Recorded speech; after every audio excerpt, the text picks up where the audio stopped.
Hola, ¿qué tal? Buenas noches. Mi nombre es Patricio Valdivieso. Eh, esto es una prueba, no sé muy bien qué es esto. Eh, este es un experimento en el cual voy a intentar hacer entradas de video una vez por semana, tal vez un poquito más. Eh, Tal vez corresponde explicar quién soy y por qué tendrían que escucharme o no escucharme, o por qué tendrían que dedicar ningún tipo de tiempo a este espacio. Yo soy peruano, soy un economista, tengo 41 años. No vivo en el Perú, hace mucho tiempo que emigré del Perú, hace más o menos 12 años. Antes de eso ya había tenido algunas pruebas fuera del Perú. Había emigrado por periodos cortos de tiempo. En un inicio me fui a Australia, tuve una aventura de 2 años y regresé al Perú. Después estuve unos cuantos años más en el Perú trabajando y finalmente, después de un tiempo y una historia que en otro momento les contaré, tomé la decisión de salir del país, ¿no? Yo soy un economista, yo estudié economía en la Universidad de Lima, eh, de pregrado. Después de eso inicié una maestría en finanzas corporativas en la Universidad del Pacífico, en la cual me fue más o menos bien o bastante bien. Sin embargo, no la terminé, me faltó la tesis. Y no la terminé porque en realidad me di cuenta que las finanzas corporativas era algo en lo que no iba a trabajar o que no tenía ningún interés en ejercer. Y, y decidí postular a una maestría en economía en la Universidad de Edimburgo, ahí arriba, en Escocia. Y entré a la maestría y digamos, no me dio la paciencia para quedarme 6 meses más en el Perú y acabar la maestría para sacar el título de la maestría en finanzas corporativas del Pacífico. Y bueno, me fui a Escocia. En Escocia hago esta maestría en economía, una MSc, un Master in Science, y mi intención real era hacer un doctorado en economía. Pero para hacer un doctorado en Edimburgo no consideraba mi maestría en finanzas corporativas como algo, como un título suficiente, y me exigían hacer este MSc, que lo agradezco porque la verdad es que yo no estaba preparado para hacer un doctorado en economía en esos momentos con los conocimientos que tenía, ¿no? Con mi pregrado de la de Lima y con mi MSc de la Universidad del Pacífico, perdón, con mi maestría en finanzas corporativas de la Pacífico. Yo no sabía esto, pero digamos, me di cuenta una vez que hice la maestría en Edimburgo, porque fue sumamente difícil, fue un año terriblemente estresante y complejo. Me fui ya casado, me fui con mi esposa para allá. En ese momento no teníamos hijos, felizmente, no hubiese sido posible. Eh, y bueno, terminé la maestría y después hago un doctorado en economía en la Universidad de Aberdeen, en Escocia también. Eh, en concreto soy un economista que ha dedicado aproximadamente unos 12 años de estudios a la economía y que me he especializado en la econometría, en la estadística y la modelación. Es a lo que más tiempo le he dedicado.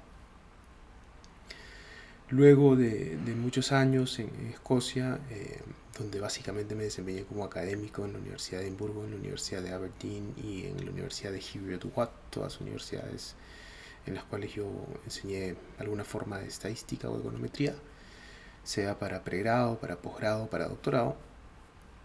Eh, Después de mucho tiempo en el mundo académico, y mi plan era quedarme en el mundo académico, hice un giro hacia el mundo de la energía, hacia el mundo del petróleo.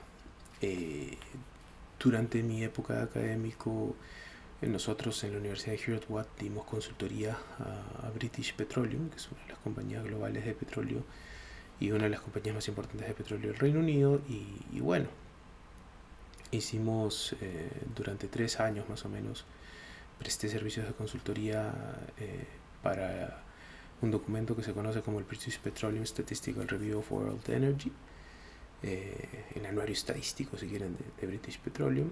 Y ahí, digamos que desarrollé cierto expertise como economista de petróleo, ¿no? Posteriormente a esto me jala una consultora que se llama Rystad Energy, una consultora bastante grande en Noruega de petróleo. Y después de un año más o menos ahí como senior analyst, me nombran el Global Head of Trading Analysis. Y bueno, después de unos años ahí, ahora trabajo en Arabia Saudita para una entidad no gubernamental y prestamos servicios de consultoría al Ministerio de Energía, básicamente. Ese es mi rol actual. Les cuento todo esto para que sepan quién soy, para que me conozcan un poquito mejor y sepan de dónde vienen mis opiniones y más o menos cuál es mi formación. Ahora, el objetivo de este canal no es hablar de petróleo o de energía. Si acaso lo contrario, si acaso el objetivo de este canal es no hablar de petróleo ni de energía porque no puedo, o preferiría no hacerlo porque me puede generar problemas en mi vida real, en la vida que es la que me genera mis ingresos. Y el objetivo de este canal es hablar de otras cosas. El principal objetivo de este canal es reconectarme un poquito con el Perú.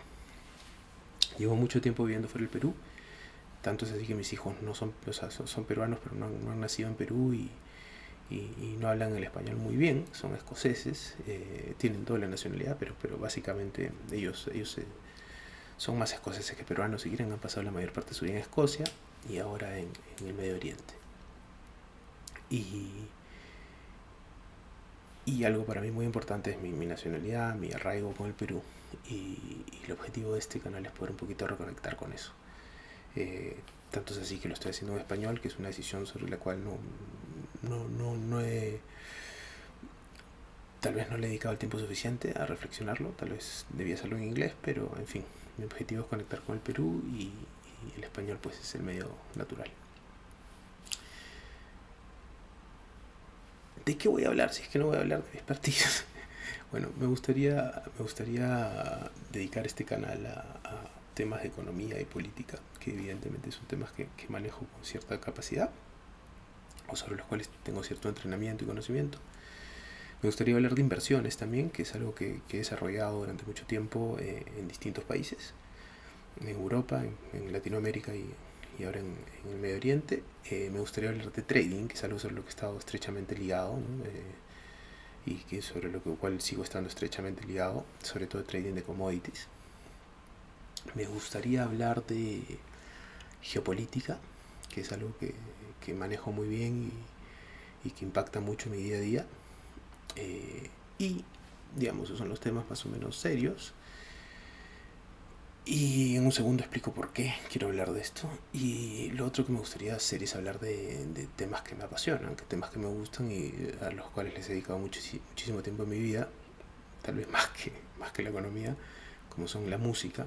Soy un músico amateur, alguien que ha tocado un instrumento durante muchos años y me encanta escuchar música y me encanta hacer música, así que seguramente en este canal aprovecharé de compartir un poquito esa pasión. El deporte me fascina. Como buen peruano el fútbol me apasiona, me encanta. Me gustan las artes marciales, me gusta el MMA, el Brazilian Jiu-Jitsu. Es algo que he practicado durante muchísimo tiempo también, el Jiu-Jitsu brasilero. Soy cinturón morado de Jiu-Jitsu brasilero. Y el levantamiento de pesas es algo que he hecho durante mucho tiempo y en general todo lo que tiene que ver con el bienestar personal, ¿no? Es algo que constantemente estoy consumiendo y digamos 6 veces por semana estoy o haciendo jiu-jitsu, levantando pesas o en algo relacionado al deporte. Me gusta la literatura también, particularmente la literatura latinoamericana, Borges, Vargas Llosa, Bryce. Quién sabe, en algún momento podremos leer un poquito, hablar un poquito de eso. Me gusta la astronomía, me encanta. Y me encantan estas noticias sobre asteroides y cuerpos celestes que aparecen en nuestro espacio. Así que tal vez en algún momento podamos comentar algo de eso. Mi expertise es muy limitado, no tengo ninguna expertise en el tema, simplemente una afición, pero me parece algo entretenido, interesante. Y bueno, parte de mi preparación y de mi día a día tiene mucho que ver con la estadística, la econometría, la modelación, el coding y la inteligencia artificial. y son temas de los cuales también seguramente hablaremos en algún momento. Pero en general el objetivo de este canal es hacer un espacio abierto donde pueda conectarme una vez por semana y simplemente conectarme y un poquito todas esas ideas que a veces se quedan dando vueltas en la cabeza y que uno no las comparte necesariamente con nadie, puedes compartirlas aquí y quién sabe, hay una audiencia a quien esto le pueda resonar, ¿no? Les dije que les iba a comentar por qué me interesa hablar de economía, política, trading, geopolítica en general, en particular de política peruana y economía y finanzas relacionadas con el Perú. Me parece que en el Perú, y esta es obviamente una visión sesgada basada en mi experiencia y mi acceso que es limitado, me parece que en el Perú se ha desarrollado un espacio de discusión importante desde la izquierda. Me parece que la izquierda peruana está mejor organizada, más estructurada y ha logrado tomar una participación activa en los medios, sean virtuales o tradicionales como la televisión, ¿no? Y me parece que la derecha está un poquito más acotada y en los últimos años han aparecido personas que representan tal vez la visión de derechas. Tal vez corresponda presentarme como alguien bastante más cerca a la derecha que a la izquierda en lo que respecta a modelo económico. Evidentemente dependerá del tema, dependerá de la política específica y dependerá pues de la discusión, la posición que yo pueda tomar para un tema en particular, pero en general creo mucho en la economía de mercado, creo mucho en los mecanismos de precios. Es algo que he estudiado, que he enseñado durante muchísimos años en la universidad, que he demostrado matemáticamente y sin duda pues creo en los incentivos del mercado, creo en la justa alocación de recursos a través del mecanismo de precios. Creo que es un mecanismo mucho más eficiente pues que la planificación central, ¿no? Y cuando escucho los distintos medios, sobre todo digitales, ¿no? Hoy por hoy, no sé, yo no veo televisión al menos hace mucho tiempo y calculo que la mayoría de gente de mi edad cada vez ve menos televisión y donde uno consume realmente contenidos en el celular o en la computadora o en el iPad, ¿no? Y cuando entras a YouTube, cuando entras a Twitter, cuando entras a Instagram, a la gente a la que escuchas, al menos en mi caso mi algoritmo me manda a gente que no me agrada, gente que no me representa y gente que considero que no está capacitada para expresar mi sentir, al menos en lo que respecta a cómo debemos comportarnos, cómo debemos manejar el futuro del Perú, cómo debemos exigir que se desarrollen las políticas y cómo podemos convencer a la gente de que el mejor mecanismo para sacar al Perú de la pobreza y para lograr el desarrollo son los mecanismos de mercado más que esta idea comunistoide que en Latinoamérica todavía tiene pegada, ¿no? Tiene llegada. Evidentemente cuando uno habla de políticas socialistas hay un mundo de distancia entre Europa y Latinoamérica, ¿no? Yo les diría que Latinoamérica está varios años retrasada en términos de la discusión política. En Latinoamérica todavía conceptos como el chavismo, conceptos como el comunismo, conceptos como la Cuba de Castro, conceptos como la Argentina de los Kirchner, son temas viables, son temas que existen, que están ahí. Y en el resto del mundo creo que son temas o son posturas imposibles, al menos en el resto del mundo civilizado. Vengo de vivir en una monarquía, como es el Reino Unido, por más de 10 años, y a pesar de ser una monarquía, pues el nivel de civilización, el nivel de consenso sobre ciertos temas está mucho más avanzado, ¿no? Nadie discute pues que es mejor tener un dictador que una democracia, ¿no? Y en el Perú todavía existe esta idea pues del dictador justo, del dictador benevolente, ¿no? The benevolent dictator, que va a tomar las mejores decisiones por la mayoría y que va a redistribuir la riqueza de alguna manera y qué sé yo. Todo esto ya no se discute a nivel global o en los países desarrollados, al menos no se discute, ¿no? En el mismo Estados Unidos la diferencia entre demócratas y republicanos no va por ahí, va por el tipo de políticas públicas que se instauran, ¿no? Pero a dónde se destina el presupuesto y que hay que promocionar y que no hay que promocionar. Pero en el Perú todavía me parece que la discusión da a veces para caudillos, para gente que no tiene ni idea de lo que está haciendo ni de lo que está hablando. Y regresando al por qué empezar esta iniciativa, que quién sabe dure un video o varios, empiezo porque no encuentro a alguien que me represente a mí, al menos en el espectro de derecha del Perú. Tengo muchos amigos del Perú, gente buenísima, muy capaz, pero se me ocurre que a ninguno le interesa entrar en el espacio público, o al menos establecer un mecanismo de estos, un canal donde expresarse regularmente con la gente. Todos son gente en muy buenos cargos, en muy buenas posiciones, y te supongo que hay mucho que perder, ¿no? Yo también probablemente pertenezca a ese grupo, el grupo de gente que tiene más que perder que ganar, pero por otro lado, yo sí siento esa necesidad de reconectar con el Perú. Creo que esta es una buena manera de hacerlo, y por otro lado puedo presentar, creo de alguna manera, una opinión más de centro derecha, una opinión más mesurada sobre cómo instaurar políticas públicas que nos lleven hacia un desarrollo sostenible y donde se pueda pues cerrar esa brecha de desigualdad tan grande que hay todavía en el Perú, ¿no? Como en tantos otros países, por ejemplo en el África o en el Medio Oriente aún.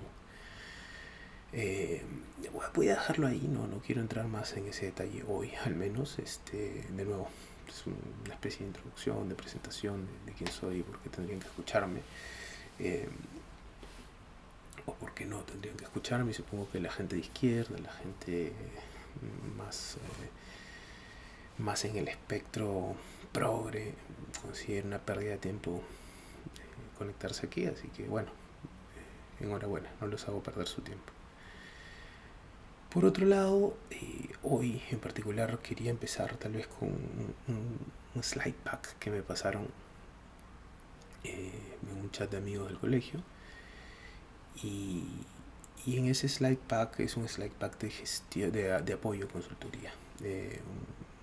Creo que es la convención anual de apoyo o algo por el estilo, y pasaron unos slides que me llamaron la atención, que quería discutir con ustedes desde varios puntos de vista y un poco representar tal vez lo que les decía, ¿no?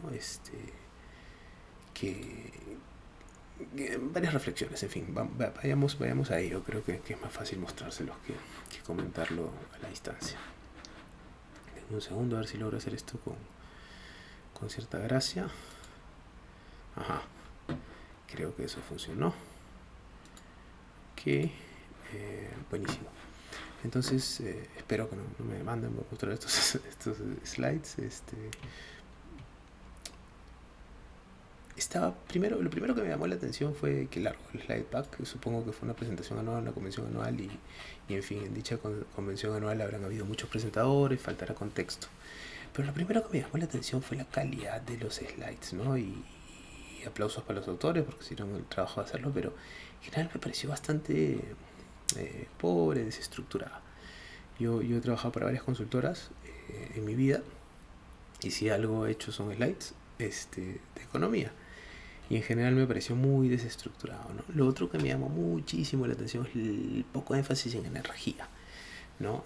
Creo que este es uno de los 2 slides de los 157 disponibles que hablan de energía, y como ustedes ven acá, ¿cuál es el insight del slide? Me dio mucha risa. El insight es que los Estados Unidos es el productor número 1 de petróleo. Mi pregunta sería, ¿tal vez necesitamos un slide para llegar a esa conclusión? Quién sabe, cuando presentaron esto hubo mucha más profundidad en la presentación, ¿no? No quiero ser injusto, pero no sé, me llamó la atención el poco énfasis en energía, cuando la energía es pues tal vez uno de los temas más importantes, si no el más importante en el desarrollo de las economías, ¿no? El precio más importante de la economía es el precio del petróleo.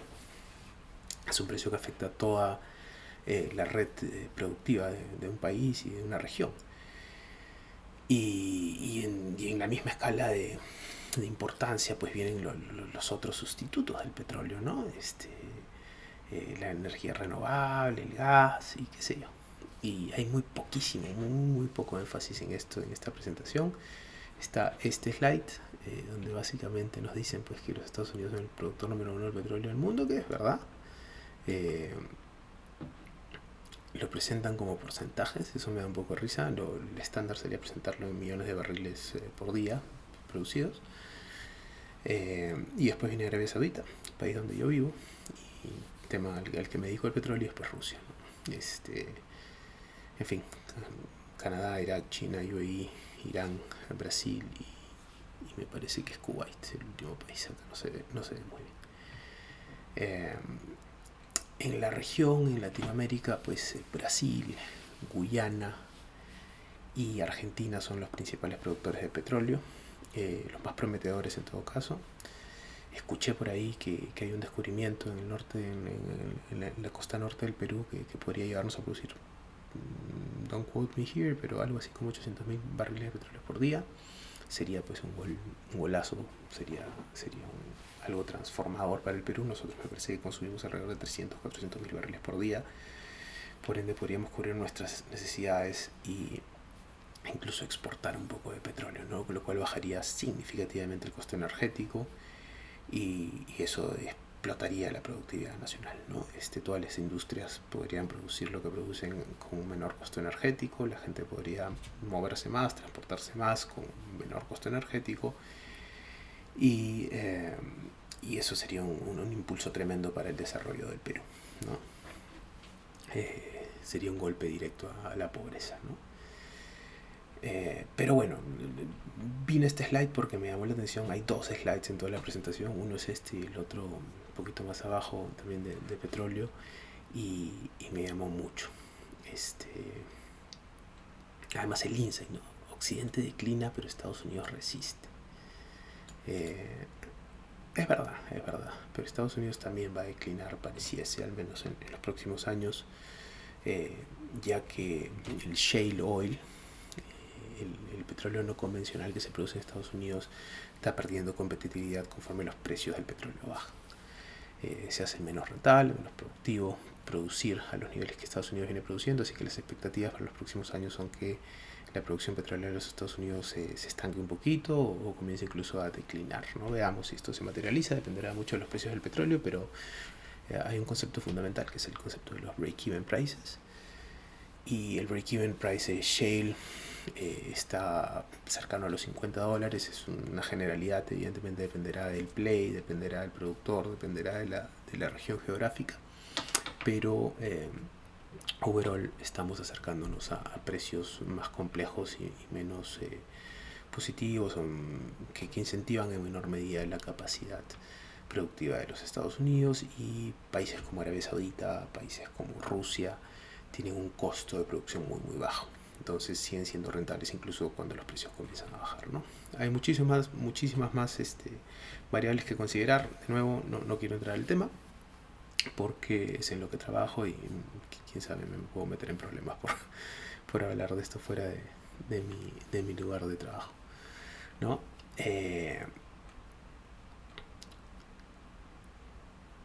Hablan un poco del tema demográfico también, eso me llamó bastante la atención. Y la estabilidad política, ¿no? Quería mostrarles otro slide que me gustó, que me llamó mucho la atención. Este de acá es Argentina. Milei no fue un accidente. Y como ustedes bien saben, Javier Milei es el presidente de Argentina, es una persona de derechas que ha tenido la capacidad de controlar la inflación en Argentina, que ha sido un problema que Argentina ha tenido por muchísimos años ya. Y que bueno, la inflación es el impuesto a los pobres, ¿no? El encarecimiento de los productos y servicios y la pérdida de valor de la moneda, ¿no? ¿Por qué? Porque emiten dinero de manera desmedida y descontrolada. ¿Y para qué? Para financiar corrupción y burocracia inútil. Entonces vemos pues que la variación de pobreza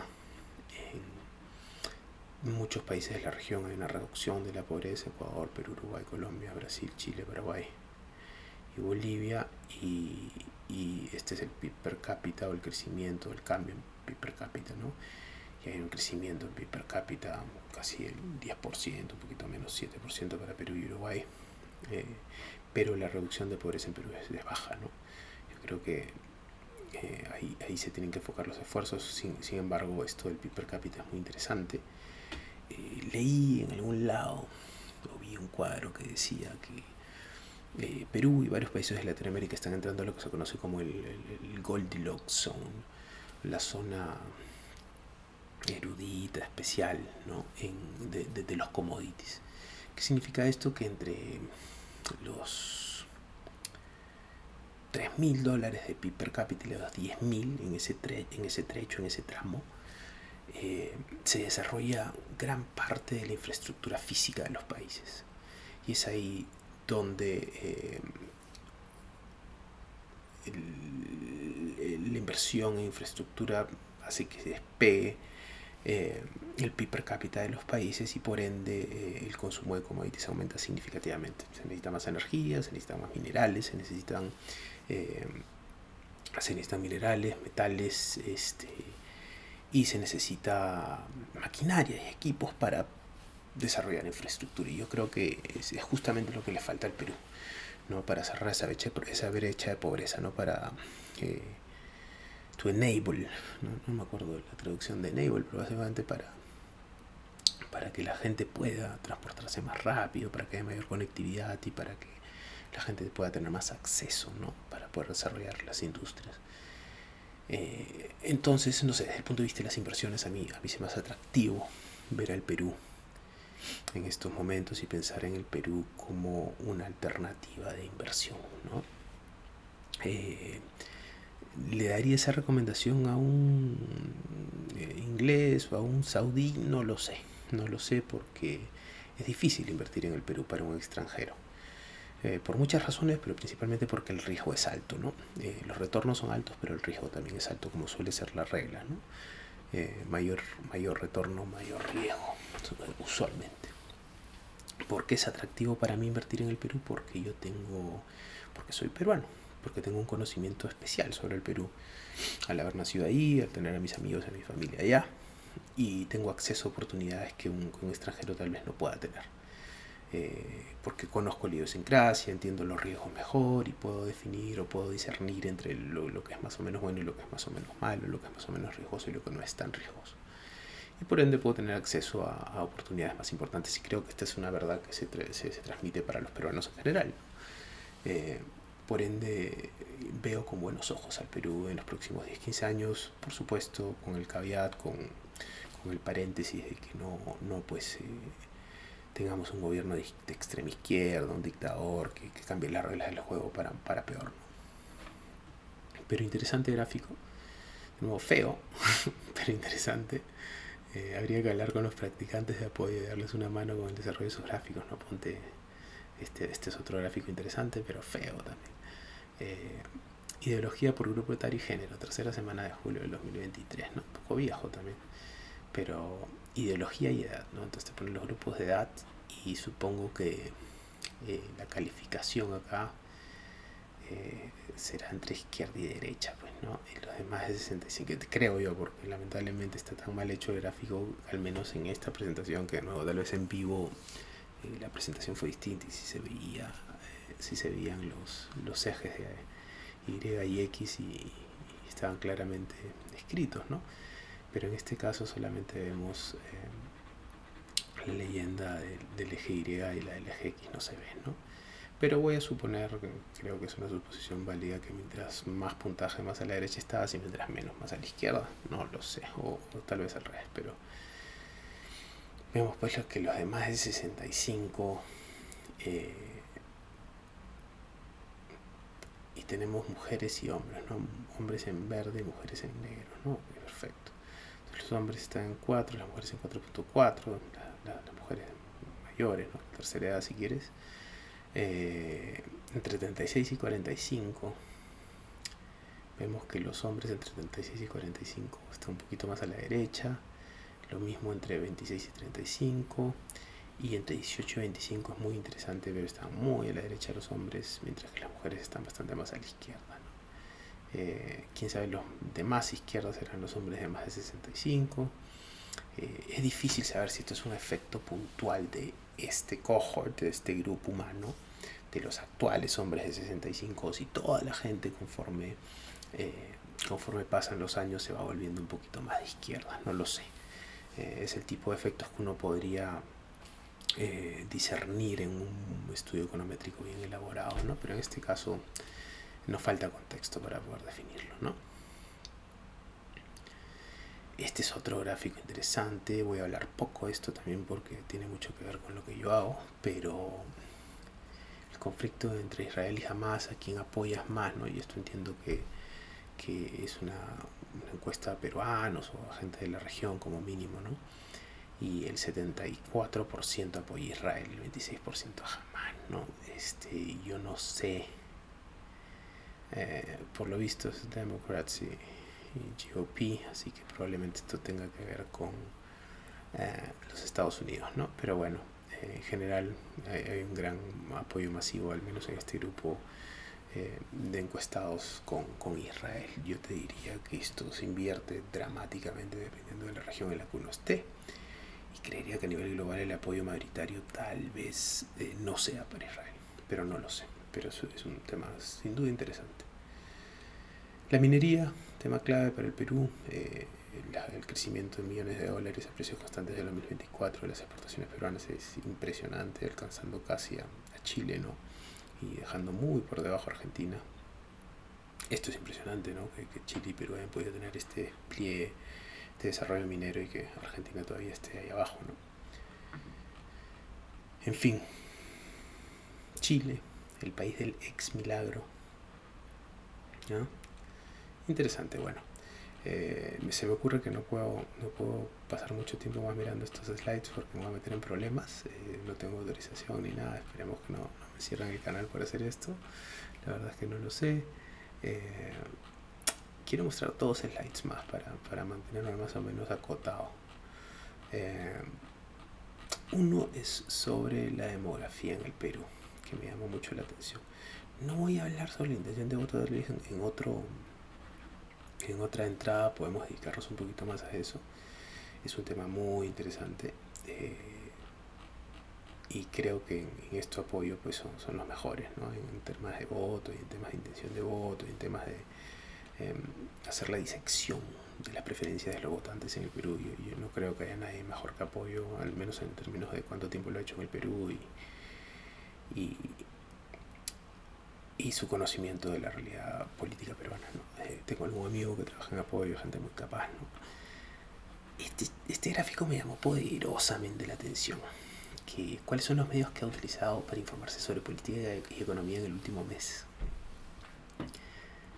En el 2022 y el 2025 la televisión y el Facebook pues tenían una dominancia absoluta, ¿no? En el 2022. Para el 2025 la televisión ha perdido un espacio importante que lo ha ganado el TikTok, la internet en general y tal vez pues otros medios alternativos, ¿no? YouTube, periódicos, radio, televisión, internet. Acá señalan al Twitter, ¿no? El Twitter ha perdido importancia por lo visto, lo mismo las radios, pero esto es lo más dramático, ¿no? Aunque todavía un 31% me parece muchísimo para la televisión. Yo no sé si en Europa y en Inglaterra en particular esto se parezca en lo más mínimo. Yo creería que no, yo creería que la televisión está cerca al single digit, al un dígito, o tal vez por cerca del 10-12%, algo así, y el Facebook debe ser mínimo o nulo, ¿no? Debe ser muy poco lo del Facebook. El Facebook es una plataforma que en muchos países ha perdido mucha relevancia. Yo creería que el Instagram, TikTok y otros medios han ganado importancia, YouTube sobre todo. Muy interesante ese tema, ver cómo Latinoamérica es el catch up con el resto del mundo, ¿no? En términos de plataformas y de consumo de contenido. Y otro gráfico que me llamó la atención bastante, y les prometo que esto ya se acaba, pero es importante ver esta data. ¿Sabes qué me sorprendió también muchísimo? Que Apoyo siga teniendo la relevancia que tiene, que no hayan aparecido contendores.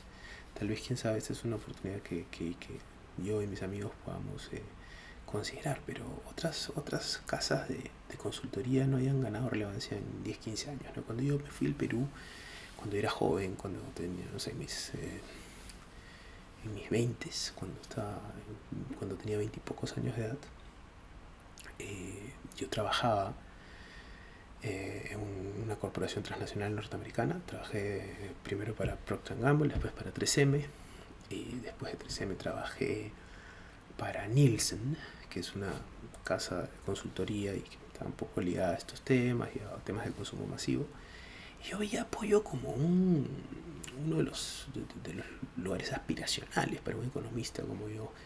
Tanto es así que nunca me atreví a postular o lo vi muy lejano, lo vi improbable, ¿no? Hoy por hoy lo veo con otros ojos, ciertamente, pero no digo que hagan mal su trabajo, me parece que lo hacen muy bien, pero no me sorprende, no me impresiona. Trabajo con muchas casas de consultoría, contrato a casi todas las casas de consultoría importantes de energía del mundo en mi trabajo actual, y pues la calidad, el gap de calidad es importante, ¿no? Apoyo como que se ha quedado un poquito.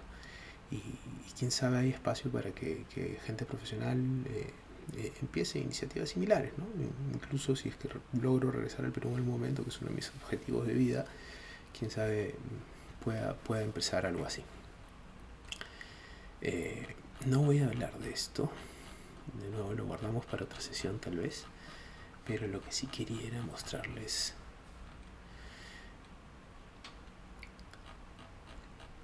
Me sorprendió para mal la parte de macroeconomía. Les digo que la verdad que me llamó la atención la poca agudeza de los insights. Y perdonen que hable tanto en inglés, pero mi idioma corriente es el inglés. Hace 15 años trabajo en inglés, vivo en inglés, entonces a veces me faltan las palabras en español. Espero que con esto también pueda recuperar un poquito mi lenguaje y mi capacidad de lidiar con el español. Les pido perdón. Lo que les quería mostrar era lo siguiente.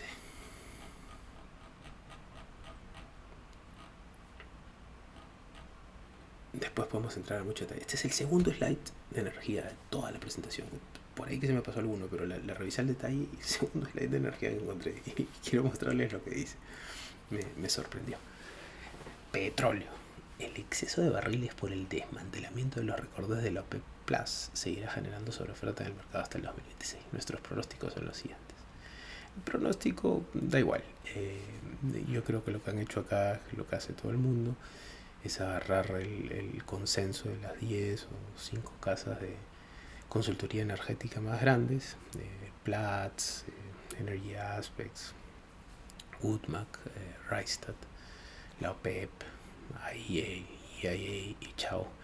Sacas un promedio y pones tu gráfico. Eso me da casi que igual. Pero lo que me sorprende es que hay dos gráficos en toda la presentación, dos slides en toda la presentación sobre energía. Y el insight es tan básico, es tan primario, dicen tan poco, ¿no?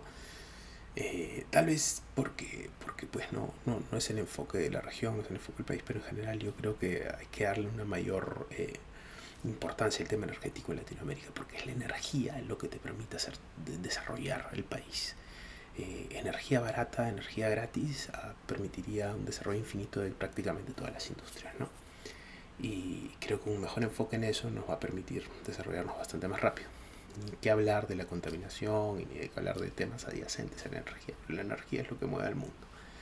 Y en todos los países el tema energético es absolutamente primordial. Entonces me sorprende que haya tan poco énfasis en esto de alguien tan importante como Apoyo Consultoría. No voy a explicar lo que es la OPEP Plus, si quieren lo podemos discutir después, podemos ahondar mucho en esto. Este es mi tema, esto me dedico, esto le dedico mi vida, esto hago, de esto me gano los frijoles, pero podemos hablar infinitas sesiones sobre esto. Y puedo traerles material muy superior. Esto me llamó la atención, el oro. Hablaremos del oro después. Yo invierto activamente en oro, disclaimer, invierto en oro. Me parece una inversión segura para el que quiere mantener el valor de sus activos en el tiempo. Y proyectan un promedio de 3.115 por onza para el 2005 y 2.900 para el 2026. O sea, proyectan una baja en el oro.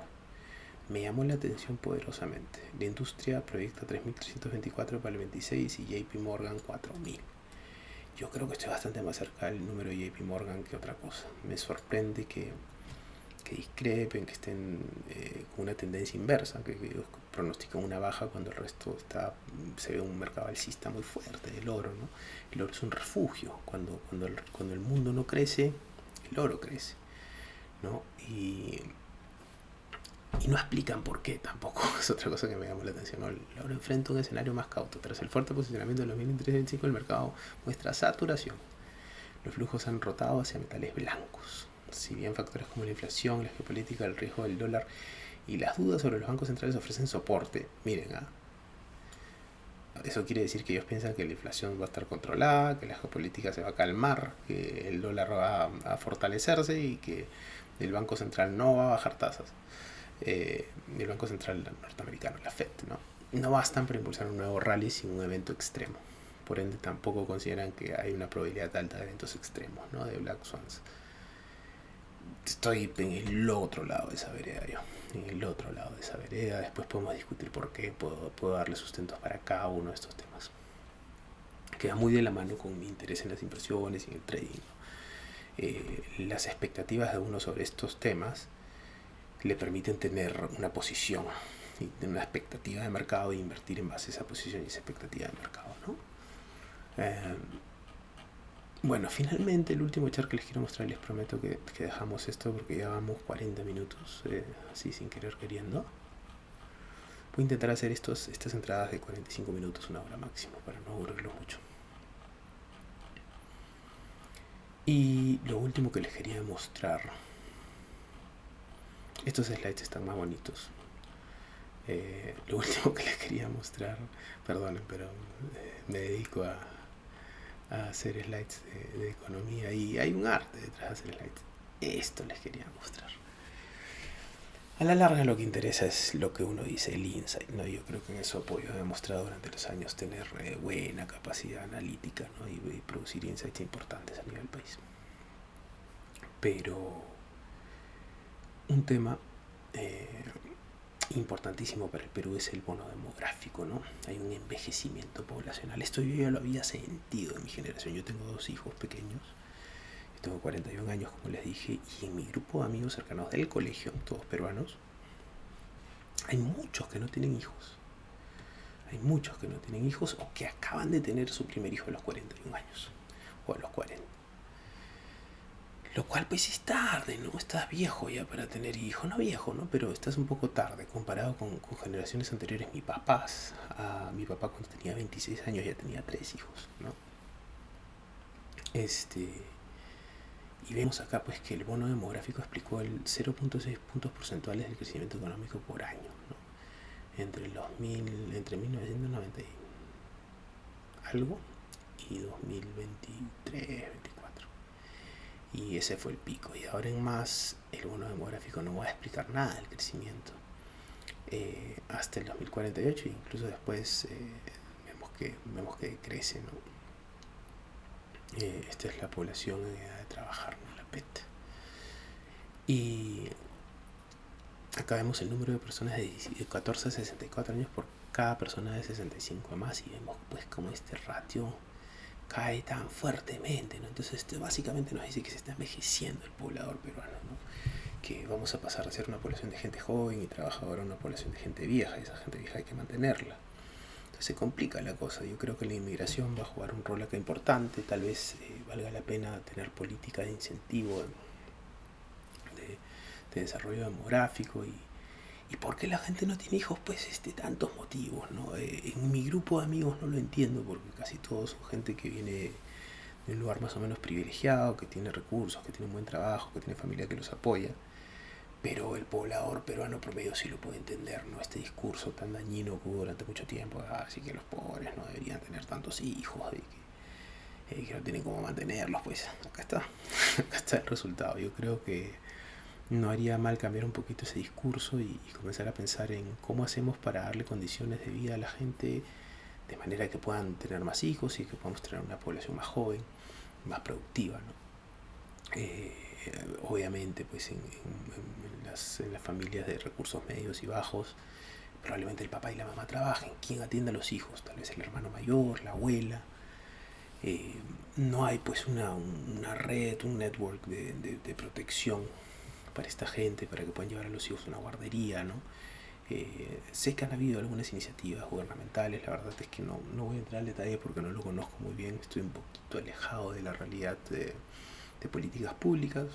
Parte de esta iniciativa es poder un poquito más informarme y empaparme de las políticas públicas que existen hoy por hoy en el Perú sobre este tipo de temas, ¿no? Pero esta es una señal de alarma, este es un tema importante que hay que atender, porque si no tienes una población joven y productiva, pues se complica la cosa. Básicamente tienes una carga social que crece y una productividad que baja, ¿no? A menos que te conviertas en un país de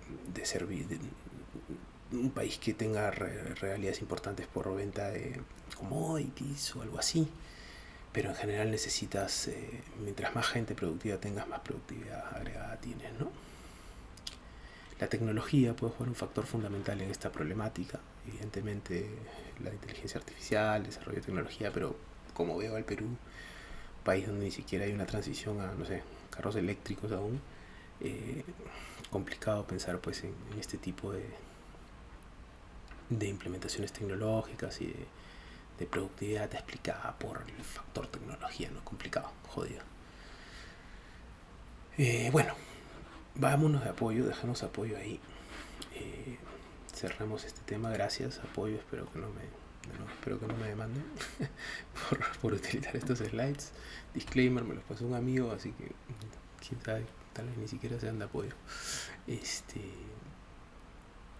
Bueno, les quería comentar otra cosa, les quería hablar de otro tema. Un par de cositas más de las que quería hablar. Primero, quería hacer un comentario breve sobre la muerte de Charlie Kirk. Algunos de ustedes lo conocerán, era un referente joven de los republicanos norteamericanos. Era un muchacho que se iba a las universidades en Estados Unidos y establecía un diálogo de discusión, de debate en las universidades con la gente joven, y tenía una serie de premisas con las cuales yo no necesariamente estaba de acuerdo. Hay varios temas en los cuales yo no comparto. Uno de ellos, por ejemplo, él decía pues que el obtener un título universitario era básicamente una estafa, que una gran mayoría de gente, para una gran mayoría de gente era una mala idea obtener un título universitario, sobre todo estas universidades que no están pues entre las primeras 50 del ranking, ¿no? Que era básicamente una pérdida de dinero y tiempo. Tenía una serie de posiciones sobre temas complicados, controversiales, ¿no? Sobre la comunidad LGBT, sobre las preferencias de género, sobre la izquierda norteamericana, ¿no? Y sobre el grupo humano representado básicamente es el espectro de izquierda en los Estados Unidos. Era un tipo controversial, creo que era un tipo educado, creo que era un tipo que buscaba el diálogo, creo que su premisa el mensaje que él daba de que una vez que uno deja de conversar con la persona que piensa distinto a uno, lo único que queda después de eso es la violencia, es una premisa correcta. Yo coincido, yo no comparto mucho de lo que él opina y no comparto mucho de lo que mucha gente opina, sin embargo estoy dispuesto a dialogar con cualquiera y espero lo mismo de la gente, ¿no? De lo contrario solo te queda la violencia, y la violencia pues como hemos visto no lleva a nada bueno, ¿no? Este muchacho ha sido trágicamente asesinado. Muchos proponentes de la izquierda progresista, algunos incluso los catalogarían como caviares, y hablo en este caso de gente del Reino Unido y de Perú, que son la gente más o menos a las que sigo, ¿no? Estas figuras caviares. En el Reino Unido no se llaman caviares, se llaman champagne socialists, no socialistas champán, pero es exactamente el mismo concepto. Han puesto pues en sus estatus de Twitter, de Facebook, de Instagram, un quote de Charlie Kirk donde él dice que pues que el costo de la segunda enmienda, poder portar armas, va a ser una serie de muertes por año, ¿no? Justificando de alguna manera con este mensaje la muerte de Charlie Kirk, ¿no? A mí me parece bajísimo, me parece una bajeza moral. Me parece una falta de gusto, una falta de tacto, una falta de humanidad terrible, ¿no? Charlie Kirk era una persona muy católica, muy cristiana. Yo también soy de familia católica, no soy un practicante, pero conforme pasan los años creo que me acerco más a los valores del catolicismo y de la familia moderada, tradicional, que a otra cosa, me parece. Sobre todo desde que tuve hijos, comencé a encontrar en ese espacio mucho más lugar común, ¿no? Lamento muchísimo su fallecimiento, como el de cualquiera, sobre todo de la manera como murió un muchacho joven, sus hijos pequeños y esposa. Creo que estaban dentro de la gente que estaba atendiendo esta charla y pues lo asesinaron de una manera trágica, fatal. Terrible, terrible. Lo que más me ha chocado, no solo la muerte y las imágenes tan devastadoras, sino la reacción de la izquierda, como muestran sus true colors, ¿no? Sus verdaderos colores. Gente de una bajeza moral muy, muy grande, ¿no? Y creo que ahí es donde esta izquierda excesiva y fanática se muestra realmente como es, ¿no? Se desenmascara a sí misma y creo que es importante verlos como son, ¿no? Gente violenta, gente con odio, gente con mucho odio y que está muy interesada en tener la razón. Eso es muy peligroso, querer tener la razón. Yo creo que es importante escuchar a los que disienten, ¿no? A los que piensan distinto que uno, es muy importante escucharlos y buscar la verdad, pues, ¿no? Buscar la verdad, sea tuya o sea de un tercero, ¿no? Lo importante es llegar a una verdad común, a un lugar donde podamos establecer variables comunes y desde ahí comenzar a desarrollar un panorama de país, de planeta común. Pero me ha dado mucha pena ver la reacción de la izquierda, de ciertas personas de la izquierda, hay mucha gente de izquierda muy, muy sensible y muy buena. Pero hay ciertas personas que se han desnudado, ¿no? Y este fanatismo por querer tener la razón y no establecer pues una escala de prioridades, ¿no? Cuando alguien bueno en general muere, una persona buena, normal, por más que tú no coincidas con ella, lo primero que uno tiene que hacer es respetar el espacio de la pérdida de la vida, ¿no? Ya después hablaremos de otras cosas, pero yo creo que esa bajeza moral, esa falta de equivalencia moral entre las partes es muy reveladora y ojito, mucho cuidado con eso. Un último tema que quisiera tocar porque me golpeó, me choqueó, fue la muerte del periodista peruano Jaime Chincha, con quien nuevamente no era pues yo un adepto, no comparto muchas de sus opiniones, pero me pareció un buen elemento, me pareció una buena persona, al menos lo que pude ver en cámaras. Una de esas voces elocuentes, más o menos sensatas, equilibradas del periodismo del Perú, que no son muchas, hay muchas de aquellas y creo que se le va a extrañar nuevamente un hombre joven, un hombre joven, un hombre que parecía estar en un estado de salud más o menos bueno, ¿no? Y la verdad que una pena tremenda, ¿no? Si es que no hubiese habido nada extraño en su deceso, pues que sea un llamado de atención para que todos nos chequeemos de manera regular y estemos muy encima de nuestra salud, sobre todo los que tenemos hijos pequeños. En fin, lo dejo ahí por esta primera entrada, espero que haya sido más o menos entretenido o que haya algo que haya resonado con ustedes y puede ser hasta la próxima. Hasta luego.